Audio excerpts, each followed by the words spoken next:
right, welcome to Buddy Book Club. I'm Dylan here with the only thief I know, the man who stole my heart. Keith, what's up, buddy? Don't you do it. Don't you do it again. We're breaking down some bestsellers, and this week we'll be discussing The Art Thief by Michael Finkel, which was published in 2023. If you'd like to recommend a book for us to read or reach out to us on any past episodes, you visit our website, buddybookclub.com, or slide to our DMs on Twitter or Instagram, Buddy Book Club Podcast. You can listen to us on iTunes and Spotify. Normally, I'd say download and subscribe, but this time, if you would please, from the bottom of my heart and the bottom of the man who stole my heart, Keith, please review and follow us on socials. I just said the socials. If you could write us a review and follow, it would be greatly appreciated. I know a lot of the big podcasts out there say it, but they got thousands and thousands of followers. They don't know the individual people. I want to know the people. I want to be one with the people. So we really would appreciate it, honestly. The Art Thief, $3.99 on Goodreads. Really unfortunate, not a flat 4.0. You'd think you'd holler to some friends and family, say, get us up there. Put a 4.01 in there. If 10 of you do it, it'll probably get 4.0. How do you feel about through the 3.99? Do you feel like it's like similar to any grade or anything? Can we first tell them that we recorded half of this and forgot to record first so that they know we're just repeating half of what we said? But it's not planned, by the way. We all go off the top for 90% of this stuff, so... Yeah, it's tough because we really don't know what we're coming into and going to say to each other, and usually I find at least that it's more enjoyable for me, so I hope it's much more enjoyable for others. But this time, considering I know what you're going to say for the first 15 minutes or so, it just makes me laugh on the inside. B's are good, or you like B pluses? What do you think? If you get a 76 on a test score, so that's a C. A C plus kind of looks okay, right? Yeah, like 77, 78, 79. But if you get a 76, that's the worst. I'd rather have a C minus. It just looks terrible. C minus, then you're close to failing. So, because D is technically failing. Or B minus. I'd rather have a B minus than a B. Get back to your original take. Does that make sense? Okay, that was my original one. God damn it. So, Keith, this was the same narrator as Wool, which kind of threw me off for the first couple minutes or so because I'd listened to a couple of those Wool books and I felt like he was just doing Juliet. I also watched Shakespeare in Love recently, and we talk about rom-coms a lot here. That's a pretty good rom-com. Really? It ties in here because we're talking The Art Thief. It's a period piece, about Shakespeare. So that's the 1500s. That's older than most of the stuff that he was stealing. I don't know. I gave it a 3.25. You haven't seen it? No, I did just watch. I'm a big rom-com guy, you know that. I did just watch Anyone But You. Okay. That was one of the worst rom-coms I've ever seen. Never seen it. I mean, it was just a lot of hot people in it. That's it. That's all they based off of. And they got tons of good reviews and tons of money. Yeah. So I don't get it. Well, Shakespeare in Love also has some hot people. Gwyneth Paltrow, if you're into her, Ben Affleck. The main character is some guy who's the most beautiful one in the whole movie, but I've never seen him in anything else, I don't think. Yeah, I would say check it out. It won Best Picture. Anyway, we're not here to talk about Shakespeare in Love, although go check it out. It's a good movie. We're here to talk about The Art Thief. Keith, you have a book report prepared for us. I'd like you to stand in front of the class and present it. Let me ask you a question and be honest. Okay. Does art make you horny, baby? Does it? Does it make you Randy? If you answered yes to that, then you and the notorious art thief, Stéphane Breitwieser, yeah, have something in common. The Art Thief follows Stéphane in his $2 billion stealing spree across Europe. It's a combination of Ocean 11 and Thomas Crown Affair minus any sort of planning or likable protagonist. And sub out Pierce Brosnan and George Clooney for the Miscusi guy from Eurotrip. The book takes you inside the mind of a criminal mastermind. By mastermind, I mean the guy that leeches off everyone and is really good at unscrewing things with his Swiss Army knife. Mm-hmm. I don't mean to be so negative. I just hated Stéphane. But I do get immense satisfaction out of the fact that he's now paying for his dues. After stealing over 200 items, damaging or destroying over $2 billion in art, and being caught over 5 times stealing, he's now paying the ultimate price. He's currently on house arrest with an ankle bracelet. Don't do the crime if you can't do the time. And that's what we learned. That was well done. I'd like to give you an 87, like a B+. But you stumbled a little bit in the presentation, so I'm sorry. We're just going to take one point off. It's just 1 point, though. Yeah, just to be 86, the best score. We're taking the plus off of there, and we're giving you the 86. Keith, let's jump into the stock up, stock down. You're already warming up those pipes, so what do you got for stock up? Stock up, Squeak from Basketball. I swear, if you guys rock on me 12 or 13 more times, I'm out of here. Exactly. I mean, everyone knows it. He's like, oh, is this my bed? And then it's like, no, that's Spike's bed or whatever the dog's name is. Like, that's your bed. Oh, I love that movie. But Squeak in the movie, if you're not familiar, is kind of a pushover. But he's nothing compared to what we get with in this book from both Anne Katrine and the European legal system. I mean, Squeak comes off as a strong-willed, uncompromising man of honor. compared to them. And Katrine gives Stéphane like 20 ultimatums, and I don't think she knows what ultimatum means. Yeah. She basically is like, don't do this or I'm leaving. And he does it. But maybe next time if you do it, I'm going to leave. And then he does it again, and she doesn't care. She actually does. I swear to God. You steal 12 or 13 more times and I'm out of here. Yeah. You have to use these gloves. And he doesn't use gloves, and she's like, all right, well, maybe next time I might be upset no if you do stealing it. in Switzerland. Oh, wait. I just stole this from Switzerland without gloves. Oh, shoot. Pretty tough look for her overall and just staying with him for that long. Ultimately, she gets away, luckily, but... So you're okay with the fact that she faced no penalty for this? I think she went to prison for a month or something like that, or no, a day. I think it was a day that she went to prison for. She was fined, so she has lots of fines. His mom or something. No, his mom went to prison for like 3 months or something like that. Oh, his mom went for 18 months. You're right, and she received 18 months for receiving, but only served 6. She went for 6, Okay, but whatever, 6 months. I think she just had a good lawyer. She wasn't an idiot and didn't sit in prison. Which the European legal system is a little weird. They're so lenient, but they also just made Stéphane sit in prison without a phone call for 3 months. I feel like that was a little bit of a storytelling from your boy Stéphane, who's a fucking notorious liar and making up whatever narrative he wants for his own benefit. Yeah. If it's this lenient on everything, you think he's going to get away with not having a lawyer for 4 months and not getting a phone call and not being able to talk to anyone? He didn't ask for one. They made it sound like they're like giving him like a hunger strike. He's in a dark box the whole time. Like, there's no way that was happening. They did make it seem like he was in like solitary confinement the whole time. I'm sure he was treated really well, but he wanted the notoriety. He just wanted to be famous and popular, and so he almost... And you're saying he wanted to be famous because of the newspaper clippings, though, not because he was stealing all the art and putting it in his room. So why do you think he wanted to be famous? Well, yeah, but like, it was his own adoration of like, I did all this. This is me, okay, type thing. And then once he eventually got caught, which he probably wanted to get caught in some ways, he kind of wanted to be like, yeah, those were all mine. I did that. That was me. There's no way they would ever have caught him if he just was like, no, that's not me. I didn't do that. Like, they're not going to pin everything on him, but he just openly admitted it to everything. Yeah, well, that was a pretty good play by the cop in that one scene when he... Cop was good. He pretty much was like, all right, cool, just one more thing. Like, did you steal this? And it was all the stuff that his mom, or who knows, but presumably his mom, had thrown into the canal. And it was like, aha! He like threw the hundred other ones at him. Was like, I got you, because these are all the same place. I think it would be actually really cool to hear the story from the interrogator's perspective. Yeah, of well, like tracking this guy down. We'll get to that, I think. But anyways, yeah. The European legal system, they gave him the biggest pass I've ever seen, and they kept on being like, he'll learn this time. How many times is he going to give this guy? Yeah. One, I think his girlfriend, I think she played it smart, obviously, not saying anything. Because the reason why he got in trouble was because he said something. He could have just never said anything, and I think he would have been fine to some degree. But she just played it from the jump that I'm not going to say anything. So the author of this book, Michael Finkel, got nothing out of her, nor did any of the legal system. There's no press or anything. So we know pretty much nothing from her side. It's hard for us to call her squeak. She definitely loved him, I think.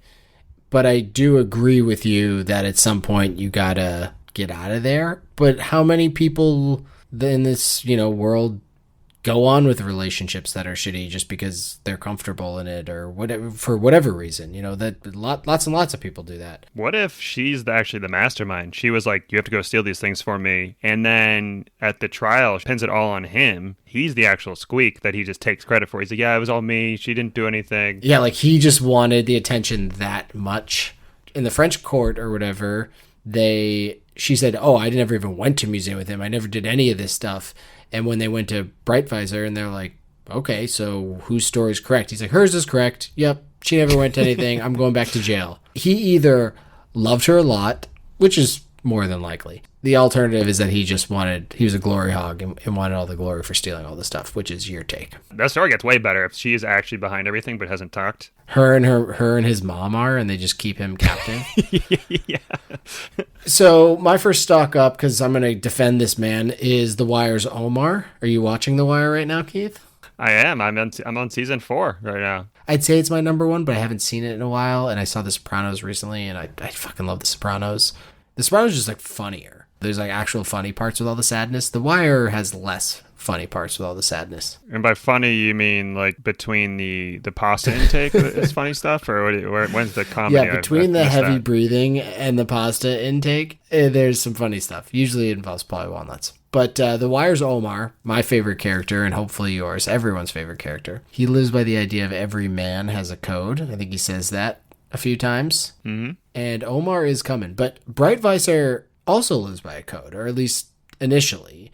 He doesn't consider himself an art thief. He deplores them, actually. People that, tear canvases out of frames or don't properly take care of things or sell them to other people, whatever the thing is. In his mind, he's just borrowing art to enjoy it under the circumstances he wants. I do understand his idea of museums aren't that cool in terms of places to view art.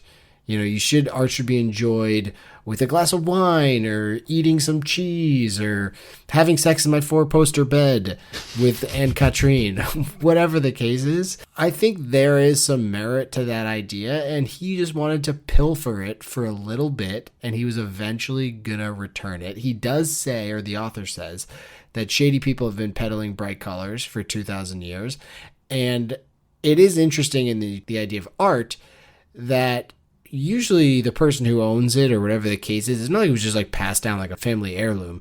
There are wars happen, there are thievery, and at a government level, we're talking Great Britain's imperialism, they've gone into other countries and just taken all of their art and now distributed it across Europe in these different art galleries, and now these countries are coming back saying, hey, this is our art. What are you doing?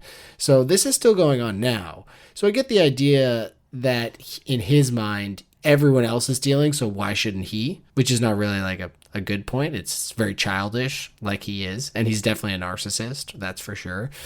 But I'm going to say he lived by a code at least for a little bit, and I respect it. I'm going to push back pretty heavily on this because my other stock up was being an attention-seeking hypocrite, which is that's all he is.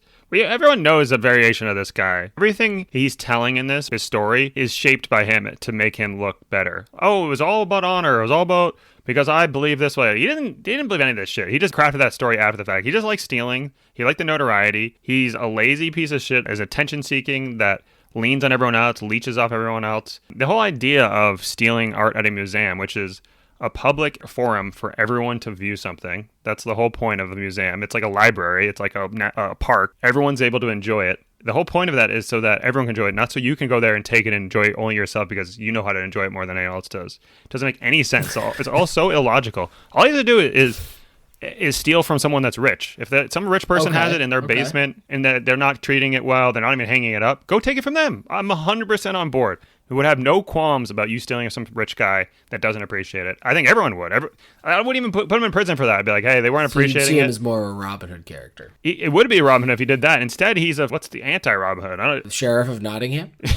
He's going to your local jungle gym, tearing it out and putting it in his backyard. Prince John would probably be the opposite. Okay. Is he the blind guy? No, that's Friar Tuck. Well, that's in the cartoon version. That's the black guy. Oh, you're talking about the Kevin Costner when version. Chappelle plays? No, I'm thinking about when Chappelle plays the. Blinken. That's Blinken. Okay. In that movie, it's Blinken. In the Kevin Costner movie, it's Duncan. What else you got? What other Robin Hood trivia you got for me? Oh, and I didn't even mention this the last time. Is that I got it. This sums him up perfectly. Everything about him is summed up in this one thing. He's in prison. And this is a made-up story, first off, but he's in prison, and he says he's so depressed because he hasn't seen art in so long that he tries to hang himself. What does he try to hang himself with, D-Man? Dental floss. Are you out of your mind? Are you kidding me, D-Man? You're defending this guy? It's the most made-up thing I've ever heard, first off. Secondly, talk about looking for attention. And you're now out of prison because you're in Europe, they let you out of one day after stealing $2 billion. 4 years. You can hang yourself then if you really are that depressed, but he doesn't do it anymore. Oh, it got better. I will say, as a man who flosses on the daily, I respect. Breaks in my teeth all the time. There's no way. Like I snap floss in my teeth once a night, maybe, and I just attribute that to my very sharp teeth or something. I'm also a grinder, but yeah, I don't think his idea of I knotted it a few times so then I can hang myself. Also, how long is dental floss? I was trying to think the math on it. Have you seen those clips of someone being like, how many strings of spaghetti pasta do I need to do to pick up this 20-pound suitcase? No, and it's breaks after they do this 400 strands of it. So I'm like, how many dental flosses would it be able to hold up 100? Oh, interesting. Let's say he's a 50-pound man. Yeah, it has to be 5,000 minimum. There's no way you're getting held up by that unless it's an insane amount. Yeah, that seemed like a made-up story. That's a good point. I didn't really think about it, but he's like, oh, the guard's here. Let me wrap this dental floss around my neck. He could have been, by the way, based off the ending of the story, he could have been the catch me if you can guy. Yeah, like you're saying he had the ability to be that guy. Frank Abagnale. Yeah, so and you kind of talked about this, so we don't have to dive too deep into it, and I've already talked about this before, but my other stock up is stealing $2 billion worth of art. So Breitwieser and Katrine, they did over 200 heists in 8 years. In total, he spent, well, this is for these heists, not for some other later stuff that he got into, but in total, he did 4 years in prison. How they think that is recidivism is or whatever, like you're not coming back after 4 years in prison for that is crazy.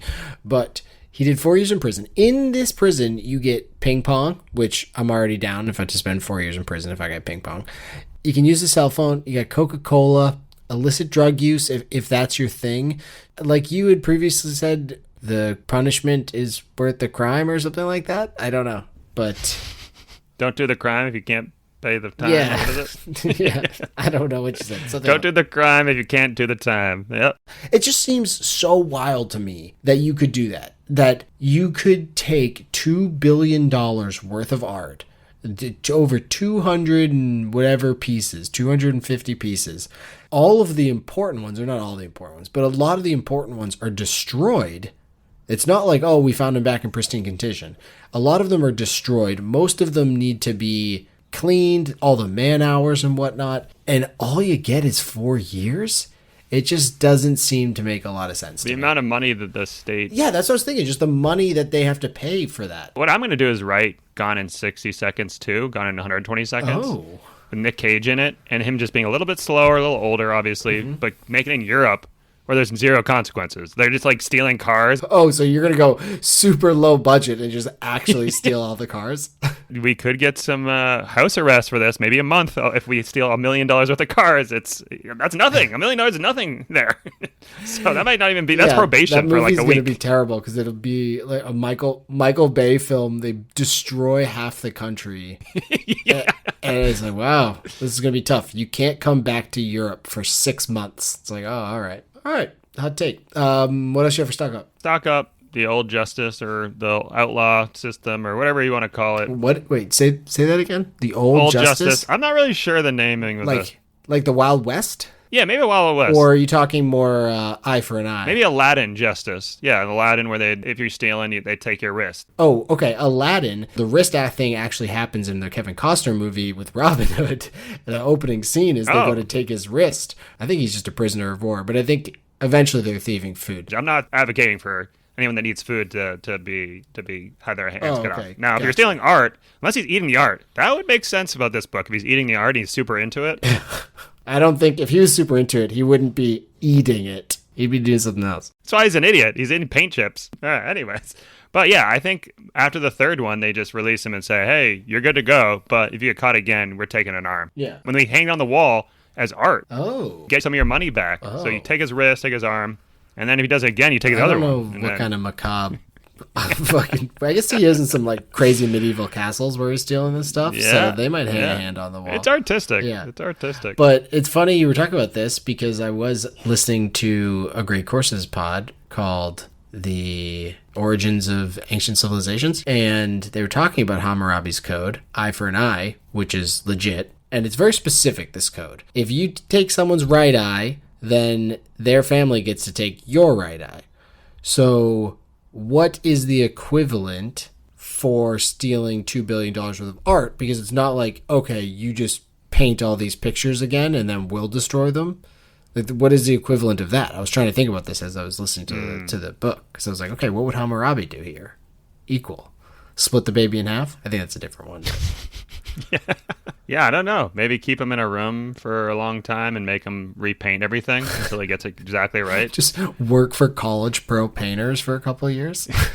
What do you mean? Oh, not paint the room itself. You mean actually paint? He has to repaint the paintings, and then someone looks at it and it says, not good enough, and they light it on fire and they stick him back in the room. Oh, I think I actually like that. Until you become good enough to paint what he destroyed, he stays in that room forever. It's like 30 years. Like, okay, you've mastered silversmithing. Now on to portraits. It's like, I think just take out his eyeballs. That's what I came to. I said he loves art so much, he loves to see it. Just cut his eyeballs out. I think he still can steal with his hand, though. Yes, but he's not Mr. Magoo. What if he's Neo and he can see without his eyes? I love it. You're just trying to go extra. This is like when you do a bit, when you're doubling down on all the bits. I like it. You can make art. You don't need any sort of this is a terrible take. Skill. No, I think your take's terrible. How about that? If I wanted to be really good at piano, which I played for 5 years and I was absolutely terrible, but if I dedicated my whole life to piano, I think I could be a moderately good piano player. Not great, not very good, moderately good. That's not who he's after. He's after the greats. Based on who? It's so subjective. That's true. I see what you're saying. Art is subjective. I got it. Well, to me, my mom paints, and if you said you could have the Mona Lisa or you could have my mom's painting, I'd take my mom's painting. Yeah. I think it's more. It means more to me. Come on. I mean, I'm just serious. That's so sweet. Well, I'm just saying, like, it's all in the eye of the beholder. It doesn't matter who says it's good or not, but he's reading these art books, jacking off to them. Literally, though, he's probably doing that. He's talked about how essential art is. Just make your own thing. Make your own art. That's all you have to do. It's funny. I care so little about art because I have to say this quietly because the wife's in the other room, but her family has a Picasso, I think it is. Jesus. Yeah, like a Picasso painting. Like, she's like, oh, my mom has a Picasso print. Like, one of those prints, it's like there's only 50 of them or whatever. It's like, oh, cool. Like, that's valuable. She's like, no, my dad is like a Picasso painting. I was like, wow, what? Or a sketch or something. I don't know what it is, honestly. But you still off the wall and see how many years you'd get? Yeah. But no, she was like, oh, like, he's just going to give it to me. So, like, we'll have it. And this is how much I don't care about art or anything. I was like, well, what does it look like? I was like, I'm not going to just hang it on my wall if it's, like, terrible. By the way, the biggest cheat code ever in Great British Bake Off, I just saw an episode, is someone did one of those Picasso, like, cubist or whatever paintings as a cake or something. And it looked like a piece of shit. It looked terrible. But it looks like a cubist thing. And you could fuck up however many times you want, and it's a blob, and they're like, wow, that's really lifelike. It looks like what you... Yeah. I'm like, it's a piece of shit. Was that the one where the guy made the lion's head? Maybe. He was like a guy who's like not really great. Like, he's definitely not a favorite to win, but he makes this incredible lion's head out of bread. It was like amazing. That might be it, yeah. My last stock up is the Swiss Army knife. So the Swiss really got this one figured out with this Army knife. It's the only thing Breitwieser uses to steal for the most part. I mean, he's obviously using his own dexterity and his knowledge and being in a room where no one else is and there's no security cameras and stuff like that. But for using this Swiss Army knife, he's using all these different screws to get these weird screws out of things. It's small, so it's concealable. It can also get behind stuff pretty easily. It's got the knife on it, can cut through those silicone glue and the plexiglass, real thin knife. Yeah, I mean, honestly, I think this is something that big Swiss Army knife should really be putting out to the people to get them to sell more products. And I just had to throw some love to the Swiss Army knife. Did you ever own one? No, I wasn't. I was never in like the Cub Scouts or any of that stuff. I wasn't at Cub Scouts. What are you saying?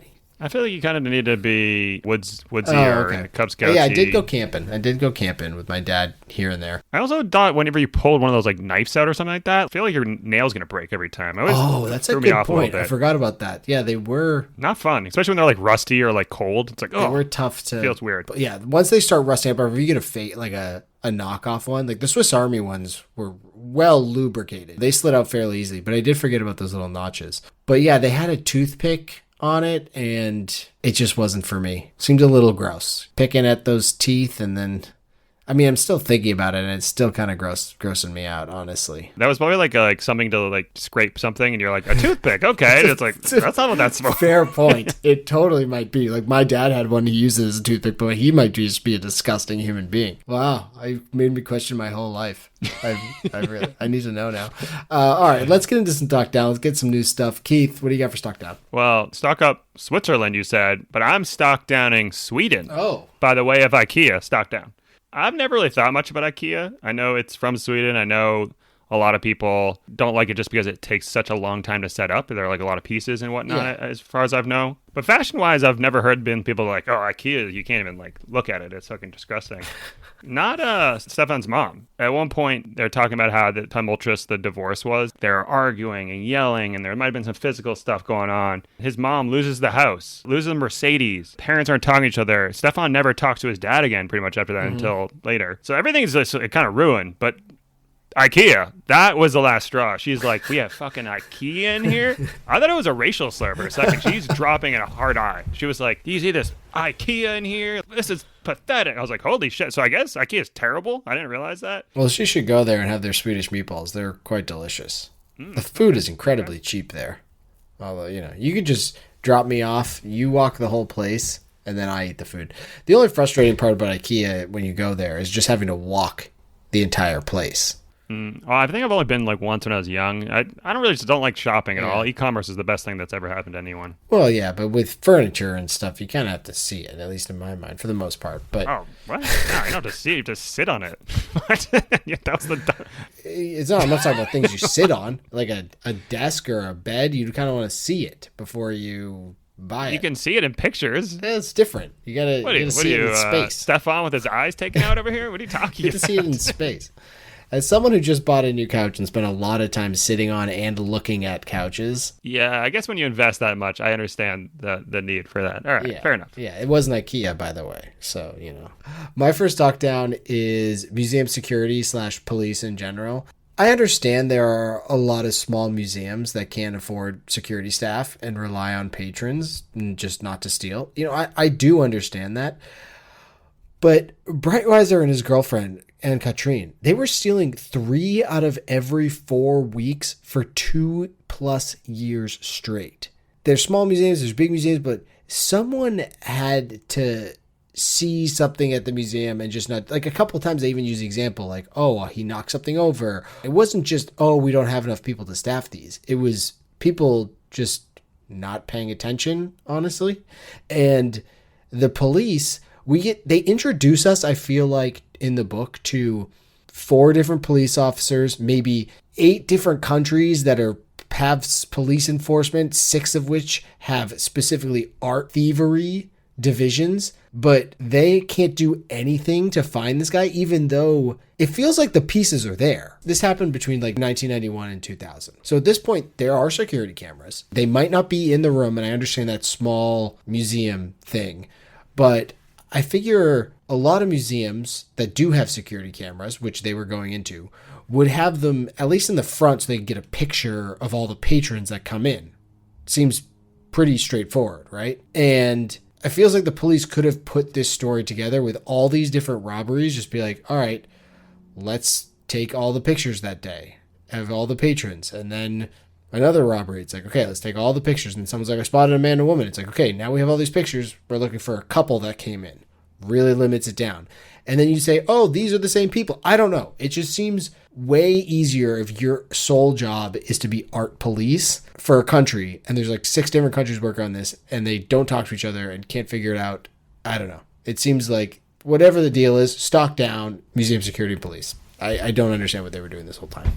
It's similar to why churches don't have security, that like higher security, because you don't expect people to go in there and rob from you. It's just like, this is a public forum, a public area. It's why national parks don't have people guarding the trees and the plants, because they don't expect people to go in there and be pieces of shit like this guy is and steal from them. I agree. My argument here, though, is that what's on the walls is super expensive. I guess that's true. Which a giant sequoia is expensive, but I'm not going to walk out with a giant sequoia. I'm going to walk out with this painting that I can stuff in my pants. Remember the Alabama guy that poisoned the Auburn tree, or maybe vice versa? Yeah. And he got like 4 years in prison. For sure. I was like, yeah, that's fair. That's a fair punishment, I think. Yeah, it's like, whatever. This tree's been there for 200 years. He's doing 4. Yeah. Like, sounds fair. Did he actually get 4 years? Did he get the same as this guy I'll have to did? look that up. Yeah, find out while we're doing it. Because my next one ties into my first one, which is just museums in general. I agree with Breitwieser in that they're uncomfortable. That I don't know what to do with my hands. I'm standing around a museum. I don't know what to do. You touch all the paintings. But yeah, there's no security. Doesn't really make a lot of sense. Do you go to many museums, or have you been to many museums? Is that your bag, baby? No, I like history museums. I haven't been to many art museums very much. I think it just would go over my head. I also do think there's a bit that's pretty funny of the comedian being like taking his friend to an art museum and he's like touching the paintings. He's like, what the fuck are you doing? Are you doing a bit? Because if you're doing a bit, that's kind of funny. But if you're not, what are you, an idiot? And the guy's like, oh, my bad. I didn't know that. Like, why can't you touch it? And then he goes, and at that point, I realized I'm not that much smarter than this guy because I have no idea why he can't touch the paintings. But anyways. Oh, it's so good. But I agree with that. Yeah, I agree with you in terms of history museums. Down. Anytime, I'm down for that. You feel like you're learning something. Art just doesn't hit me right. Been to the Museum of Fine Art. I've been to like the Louvre. I've been to the ones in Amsterdam, like with the Dutch masters. Been to Van Gogh Museum a couple times. You know, like the Reich Museum. Like I've seen some of these places that are supposed to be like the most amazing stuff, and it doesn't do it for me personally. It's just art doesn't hit me like that. I'm awed by it because it's just like, how could someone create that? That's what gets me. Is like, how does someone just do this? It's wild to me that someone could just paint this picture. I think more of like the realistic type ones, Dutch master type stuff. I'm like, whoa, how'd you paint this? How'd you paint this harbor? This like looks like the legit harbor. Right. What the hell's going on? Yeah, but that's just me, so that's why it's a tough take for this. What's your next knockdown? By the way, Harvey Updike, which is a very evil criminal name, a great name there, received 3 years. So I don't know if he actually served all that. When you said Harvey Updike, I thought you were going to go on this like Batman tangent or something. It sounds like an evil character, right? Yeah, it sounds like someone out of that. Oh, Harvey Updike, the mass murderer. My last stock down is European generous vacations. Okay. Everyone gives Europeans this, oh man, they go on these long holidays. They get months off. Oh. You know what, though? Because I don't take that much vacation time, I'm not out there stealing art. But you could tell, Aunt Katrine, anytime she had time off, which was frequent, she would go on holiday, they'd take this like road trip and go steal a bunch of shit. So, you know, maybe if they had a little bit better work ethic and a little stricter vacation calendars, then we wouldn't be $2 billion in the hole here. So stock down. We know Stéphane has no work ethic. The fact that, and trust me, I'm a guy that would be, hey, if you figured out a way you don't have to work, good for you. Leisure is life. Go enjoy things. Mm-hmm. But at the same time, do something. It really doesn't matter if you work or not. It's really just about doing something. And yes, I know he was doing something. He was going out stealing every weekend and then studying art in the meantime. But that's a weird obsessive nature. Like, go walk in the woods. I think he did that too. Shit, I'm not doing a very good job, actually. I might be on his side. Might be stock up for me. I don't know. Yeah, right. I think I'm on his side. But yeah, it did seem like they were going on all these vacations all the time. It's crazy to me that he didn't work, that his grandparents supported him, that his mom paid for his gas money to go to museums. They'd go on ski trips. They're going to different countries all the time. They talk about gas money. The gas money must be incredible. He must be spending hundreds of dollars a month on gas. They're taking train trips, all this stuff, plus just getting into museums. You're going to a museum every weekend.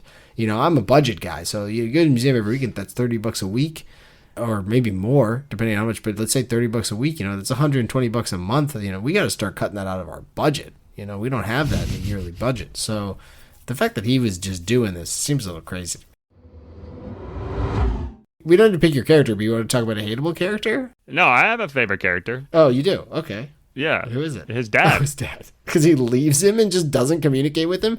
All of his problems are because of his dad, potentially. No, his dad realized, I mean, it's nature versus nurture. I think his dad at one point realized, oh, this kid really, really sucks. Like, his dad was a hard worker, I'm sure. He had a Mercedes, he had a boat, he had a nice house.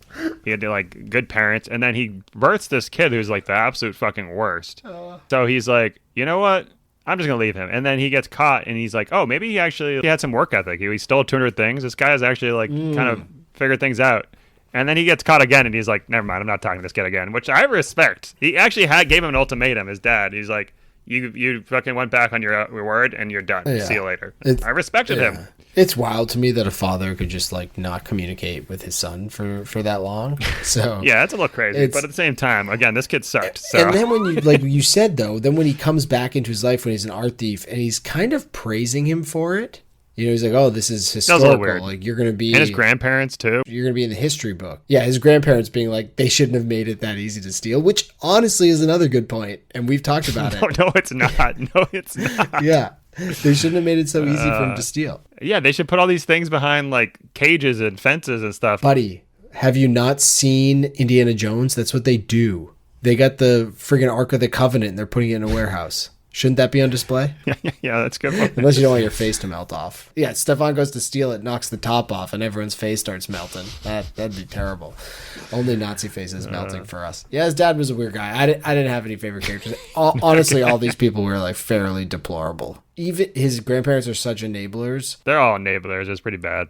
I don't feel that bad for him at all, though. He's an adult. Why feel bad for him? Who feels bad for him? I don't feel You do. You were giving him stock ups left and right here. I'm playing devil's advocate to a bit. I don't feel bad for him though. I think he got worse. Or excuse me, he deserves worse than what he got. I think it's somewhat hilarious, but it's also really sad. It's hilarious that that's how the legal system worked, and it's sad that all of that stuff was lost because of this selfish prick. But at the same time, I understand how this could happen. What did you love about The Art Thief, Keith? I think it's the perfect airplane book. It's easy to read. You knock out an airplane, and you instantly feel like more cultured and informed, and you're kind of gallivanting around Europe. Nonfiction does that to you, too. It's a good cocktail party story. You can kind of tell, over cocktail. I'm trying to think of what high-class people do. This sounds like an episode of Tim Robinson or something. Like you are at a cocktail party, which is hilarious already to think about. Like Tim Robinson? I think you should leave? Yeah. Is that what you're talking about? Oh, okay, yeah. All right, I love that. Yeah, it's you drinking a Cosmo at a dinner party or something like that, talking about this book, and people are just confused. You're just going off on this guy, this selfish prick. Yeah. The other thing I did like was that this is more because I like history a little bit, but the paintings were like 1500s, right? And they'd have all the house stamps on the back. Putting your name on the back of that's pretty badass. I'll give him that. If he was like, I'm in it for the history, the glory of like putting my name on the back of one of these things, I stole it, I own it. Respect. I actually I'll give him a pass on that. Yeah. Which is funny because that takes me back to when you get a book on like the first day of elementary school, or you get out of the library and you pull the slip out of the back and you'd see someone, I'm going to date myself, but you'd see someone's name from like the 70s and it'd be like, wow, what? Like someone else had this book in the 1970 and now I have it now. And it was Where the Red Fern Grows. It didn't matter. There's 100,000 copies of them probably in the county, but it's even cooler when it's on a piece of fine art and you're like, yeah, all these great houses that have had this, and I'm going to write in mine and Katrine's name. That's a good one. Well, for this one, what I love, you had me at Heist. It's really my sort of true crime. I don't really love the murdery true crime stuff too much, but this was interesting. Like you said, it had that nice bit of historical aspect to it, and I just like people stealing stuff, so it worked for me. Okay, well, let me qualify this. Besides everything involving Stéphane, what did you hate about this book? Let me see through the list of stuff. You just have Stéphane written over and over and over and over again on a piece of paper. I would be cool, I think, if it was from the detective side, because I think that would be cool, like tracking this guy down. That was my number one hate, was it would have been nice to see what the quote-unquote smart police were doing during this time to track him down. They said several of these elite art, kind of like the art FBI, but in Europe, was looking into him from these various countries. What were they doing? I want to know. I know they didn't catch him, so I'm okay with that. But I think if we had two perspectives of this story, it would have been more interesting. Like him doing this stuff as someone's trying to hunt him down. And I think that if they were to make this into a movie, that would be a good way of telling it. Because you want to see both stories. Well, one, you need to make stuff for drama purposes. And really the other thing I hated that ties into this, because we're talking about a movie, is a lot of times in this book, it was pretty much, quote, they stole this, then the next weekend they stole that, and then they went back and stole more. There was so much stealing going on, but it wasn't exciting at all. And it's incredible the amount he was able to steal, and it's a true story, so you can't build in the necessary drama that you would to make it entertaining. The reason why he was so successful was because his heists weren't sexy. But I think if you were to make it into a movie, you would have to not only have the police perspective, but change the heists a little bit. Or the ones you show are the ones where he's knocking over a chair and you think the guard's going to be there, people are going to notice, or whatever the case is. The biggest thing, too, which would suck, is if this were made into a movie, he would be portrayed as, like, I had Timothy good-looking, Chalamet, smooth talker. Yeah, exactly. That would be the worst thing. Is like he's not that. His only flaw is that he loves art too much. That's his only flaw. Exactly. Like it's exactly well said. I can already tell they're gonna make a movie out of this. It's gonna be annoying. Yeah, I looked it up. They haven't. There was a movie called The Art Thief, and it was a man and woman on the cover, and I was like, oh, I think it was like Ryan Gosling or something. I don't know. Whatever. Favorite art heist movie. He references Thomas Crown Affair in this, which I have watched somewhat recently. Pierce Brosnan and God, why can't I think of the woman? She's in the Lethal Weapon 3, or it'll come to me. I was trying to think of some other ones, and I didn't really have any other art heist movies. I do like the Thomas Crown Affair, but the only one I can think of was Entrapment, that Catherine Zeta-Jones and Sean Connery movie, which is pretty sure it involves around art stealing. I haven't seen that movie since it came out or close thereafter, so I remember thinking it was an amazing movie. Yeah, at the so time, did I. But I was also like 13. Because the only thing I'm sure we can both remember is Catherine Zeta in a slick black thing going through laser beams and stuff. Right? That's all we can remember. Yes, that's correct. From that movie. The only other things I was thinking besides those are there's a couple of good documentaries I've seen. One is The Rape of Europa, which is about Hitler, like the Nazis taking all the art from literally Europe. Those guys are pieces of shit, unsurprising to anybody. And Exit Through the Gift Shop, although this is kind of a stretch because it's not about thievery necessarily, but it's more about like street art and stuff like that. But it's a good art documentary. Art Thief, would you recommend it? Yeah, I think the airport book sums it up perfectly. I think it's just a perfect book to pick up and consume on a flight. So, yeah, I think it was a good one. Yeah, I agree. I mean, it's 5.5 hours long. What else should I ask for? Pretty much just listening to a long documentary, kind of, you know, just about this person. So, yeah, I would definitely recommend it. I think if you're one of those crazy people that needs to reach a certain amount of book limit at the end of the year, stuff this one in on December 30th. Get away from the family for a minute and stuff this one in. But yeah, I would definitely recommend it. And although I think the characters were just like all the people in general were like pretty shitty, the story as a whole was interesting and kind of amazing that he was able to steal all this stuff. All right, what do we got coming up next? We got Northwoods by Daniel Mason coming up next. Yeah, this was recommended to me by a friend who's an English teacher in Tampa Bay, Florida. So it's literature. When I started reading, I was like, this reminds me of an English class book. It's art. Here we go.